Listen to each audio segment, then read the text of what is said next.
Olá pessoal, meu nome é Denise, eu sou arquiteta da empresa Smarteng e este é o nosso 5º episódio da série Smarteng ensina a NBR 9050. Então hoje nós vamos falar um pouquinho sobre dimensionamento de calçadas.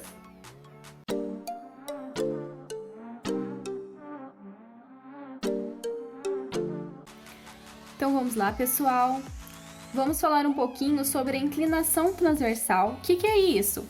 A inclinação transversal é a inclinação no sentido desse alinhamento aqui predial para a rua. Na norma ela vai falar que precisa ser no máximo 3%. Por que é importante essa inclinação transversal? Para o escoamento da água da chuva. Então, para não ficar fazendo poças aqui na calçada. Aí fala outro tipo de inclinação, que é a inclinação longitudinal. O que é essa inclinação longitudinal? Ela é inclinação, então, aqui no sentido do passeio mesmo. E na norma ela vai falar que essa inclinação ela tem que acompanhar um sentido da própria via. Nós temos também 3 tipos de faixa de uso, que são a faixa de serviço, que é essa faixa aqui, onde geralmente vai acomodar a faixa de grama, as vegetações, mobiliário urbano, banquinhos, poste, placa. Então tudo vai ficar nessa faixa aqui de serviço. Temos a faixa livre. Essa faixa livre ela tem que ser sem nenhum obstáculo, que ela vai servir exclusivamente para a circulação das pessoas. Então ela tá falando aqui que tem que ter no mínimo 1,20 m e 2,10 m de altura, para a pessoa não... é a altura de uma porta, né? Para não ficar, às vezes a árvore, né, fica atrapalhando, ou algum letreiro, alguma coisa, para não atrapalhar essa circulação das pessoas. E tem essa faixa de acesso. Então a faixa de acesso, ela só vai existir em calçadas maiores que 2 metros. Ela pode servir como rampa de acesso ao lote. Às vezes tem aquelas rampinhas dos veículos aqui. Também é onde vai ficar as marquises da loja, às vezes mobiliário de lanchonetes, algum outro tipo de mobiliário também que, com autorização do município, os comércios, as indústrias, eles podem utilizar essa faixa de acesso. Cidades, elas possuem um manual próprio de calçadas, que tem um padrão para ser utilizado. Então vai variar também em relação do tipo de via, por exemplo, se ela é coletora, se é arterial, se é local.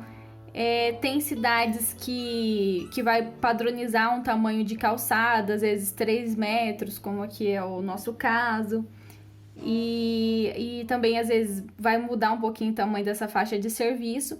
Mas assim, o mais importante é essa faixa livre, que é estipulada aqui pela norma para a circulação de pessoas. Então, algumas cidades elas vão também aumentar essa faixa livre.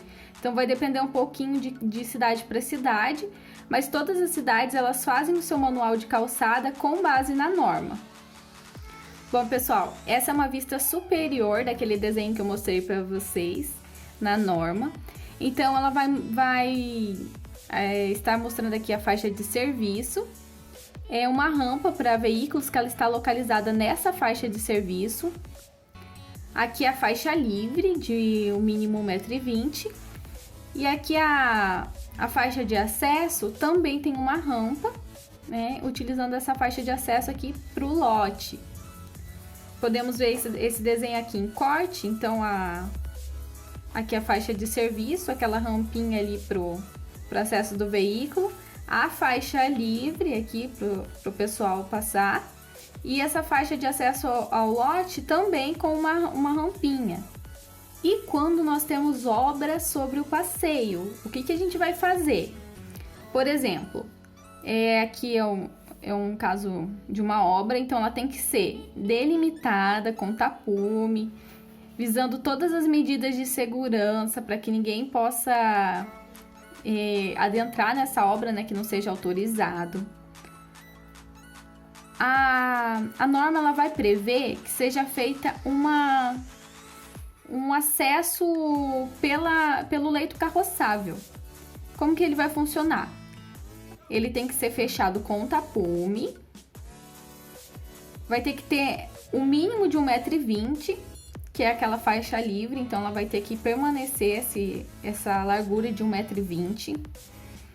Aqui tem que ter um patamar, então eles vão fazer um patamarzinho elevado no nível da calçada, por exemplo, pro cadeirante, né, fazer a manobra dele. Vai descer essa rampinha aqui, chegar no nível da rua, então ao longo da obra, e depois a mesma coisa do outro lado. Essa rampinha provisória, ele é permitido que faça com uma inclinação máxima de 10%. E geralmente essa rampa provisória ela vai ser feita no local onde ficam os estacionamentos dos veículos. Bom, pessoal, então era isso. Espero que vocês tenham gostado. Não esqueçam de salvar o nosso vídeo, compartilhar com os amigos. Comentem também aqui embaixo o que vocês acharam, como que é na cidade de vocês, se tem algum exemplo diferente que nós podemos dar nas próximas aulas. Bom, então era isso. Fiquem com Deus.